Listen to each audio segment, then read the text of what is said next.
Let me see, as you know, I was born in Spain, and my parents, my mother left Cuba 7 months pregnant, and I was then born in Spain, and 45 days later we moved to New York City.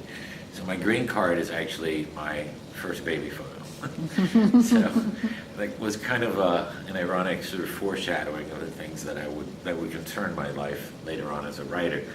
By the time I was 45 days old, I belonged to 3 countries and could probably claim citizenship in all 3 at some point in my life. I'm just an American citizen now, but I've been thinking about doing taking a couple other citizenships maybe later on.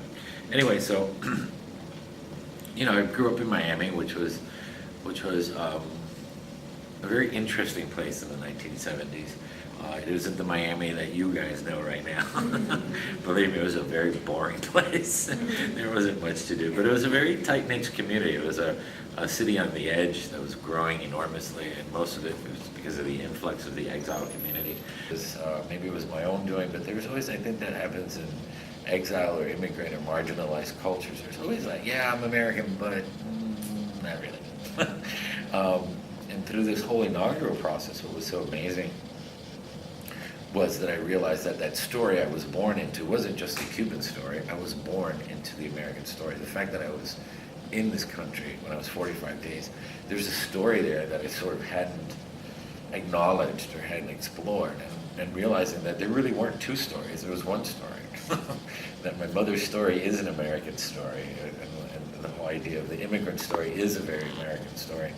And it wasn't really until that inauguration when I stepped up to that podium, and I say this without exaggeration, I mean, I really finally felt, wow, this is my country. Like, this really is my country.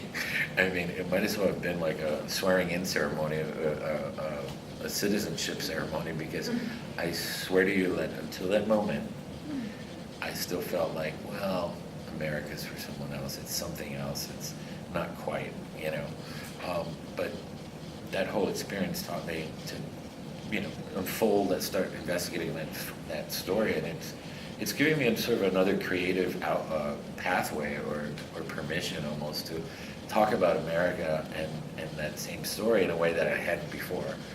Everywhere I've been in San Antonio, and I know it's not, I know I'm only saying the best face, right?